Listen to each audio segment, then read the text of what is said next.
welcome everyone to this episode of ForageCraft. So in this episode, we're going to be doing a few more smallish farms, and then we're going to be swapping it up for next episode. But for now, I'm going to be doing a bunch of small farms, filling out the space on this bottom layer.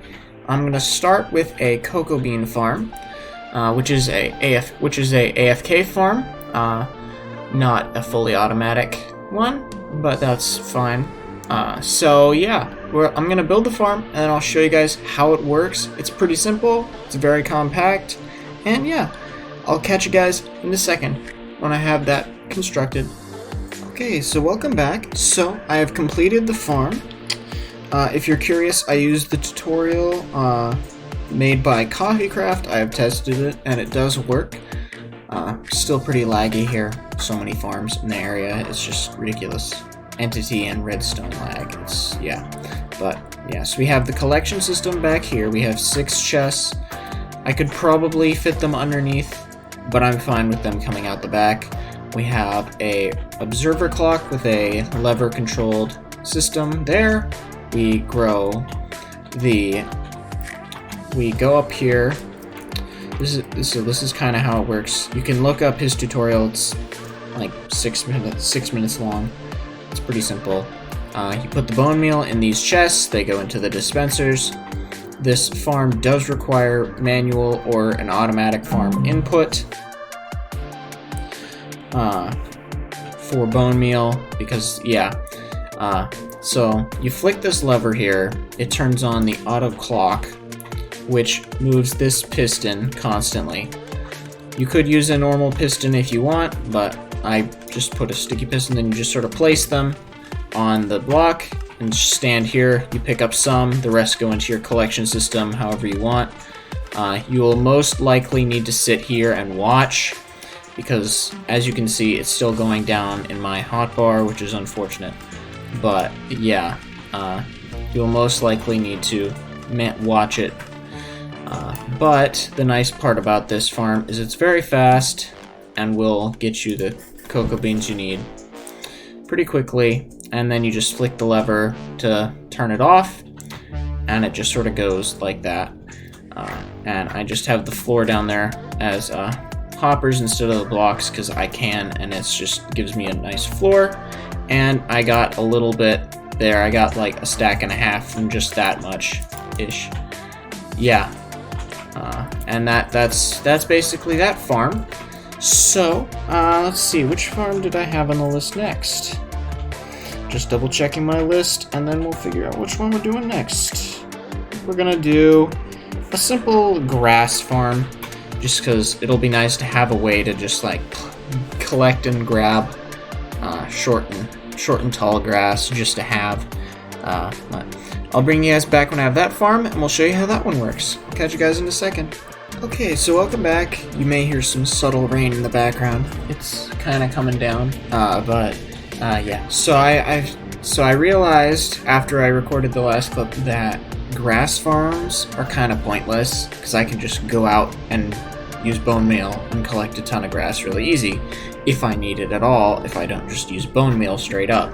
So I'm not going to do that. So instead, I built a Nether Wart farm. I used Carbon Gaming's tutorial. It's an AFK farm. It does not have an auto collection system. It uses your inventory, but you could probably do some sort of simple auto collection system with hopper minecarts if you wanted to. But keep in mind, this does require AFK player input. So yeah, so basically, you can look up his tutorial if you want a more in-depth. You ride in the minecart back and forth, holding down right click to place block, whichever key you have set for that, and you just aim at the top of the soul sand. When the soul sand, there's a timer that has a detection set to 3. You put 3 blocks in the dropper, which helps you know what the growth level is of the Nether Wart, and then when it reaches 3, it activates this piston, breaking the Nether Wart. Then you go back and place new Nether Wart down, and it restarts the timer. It's AFK. It can be slow, and each of these sections can be repeated infinitely, so there's no width requirement. It's just a matter of how many resources or how much space you want to devote to this. I have 7 here, so yeah, it's just another AFK farm. It'll be helpful when it comes time for me to do a whole bunch of potion making, but it's relatively compact. It all fits basically in 1, 2, 3, 4, 5 blocks. No, 6 blocks, yeah. It fits 6 blocks wide and 1 block deep, and 7 blocks if you count the rail. But if you're just doing one, you don't technically need a rail, though I would recommend having some sort of other way because it might be a little slower. You might want to possibly include some sort of bone meal feature like I have in some of my other farms, just to increase the productivity by inputting bone meal. This is a purely, I believe you can bone meal Nether Wart. I'm not 100% sure on that, so don't blame me if it doesn't work, but if you might be able to do that, I'm not going to bother because Nether Wart is not super important to me, but it's still nice to have, and it might be a good way to get some of the Nether Wart blocks later on. But yeah, so we're going to end this. We're going to move on from this farm here, and we're going to work on a sweet berry farm next, just so I have a way to get a whole bunch of those. Hopefully we can get that to be a fully automatic farm, but I need to look into the tutorials on that and see what we can come up with for that. And yeah, I'll bring you guys back when I have the sweet berry farm done. So I'll catch you guys in a second. Okay, so welcome back. So I have dug out a new area on the side because I also want to build a glowberry farm, which I'm going to put on this half of the room. I have the collection spot there. We have the sweet berry farm here. It's right next to the vine farm, which I made a while ago. So how this works, so you have it's basically infinitely expandable as long as you know how to use rails well as mine carts, and if you just have a lot of iron for just hoppers, that just makes this significantly easier to do. But yeah, so you want to, so I'm just gonna see, so we go up here, so we want to have the basic idea here is to have a minecart rail with hopper minecarts underneath a grass, dirt, or podzol, or whatever block you want to place sweet berries on. I'm not 100% sure you can place it on mycelium. I have not tested.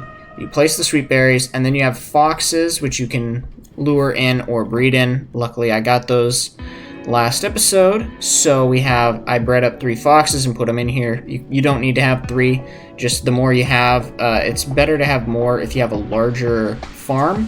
For me, it's not too big, but yeah, having 3 is decent in here. Make sure you have decent lighting. Either if you're underground, make sure it's well lit. If it's outside, you shouldn't have to worry about it too much.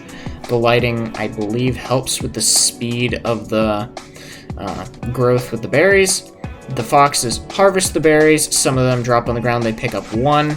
Whatever gets dropped on the ground, they pick up 1 and eat it.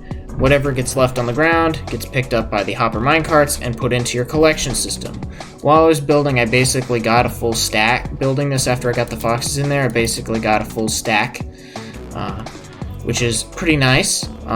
Yeah, it's pretty simple, fully automatic. You don't need to AFK. It's very nice.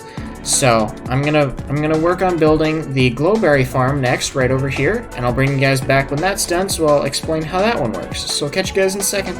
Okay, so welcome back. So I forgot to mention in the last clip, both of these farms, they were designed by Madzify. He has good tutorials on them if you're interested.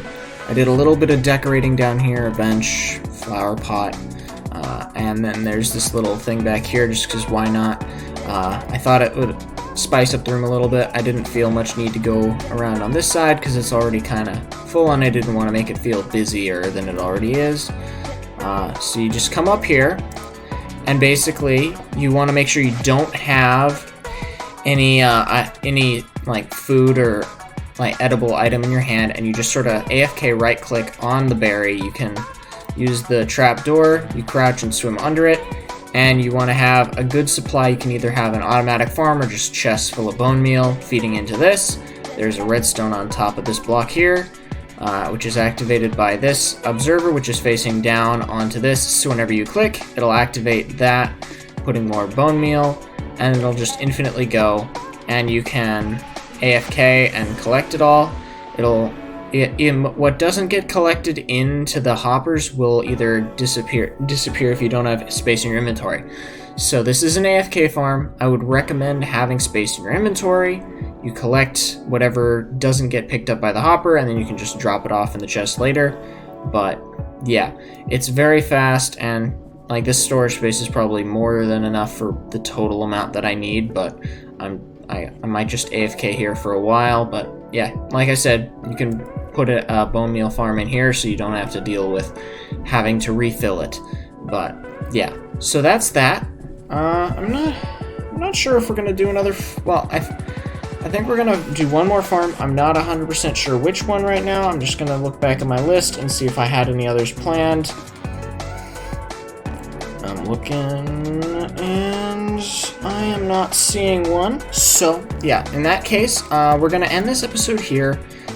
Probably a shorter one today, but yeah.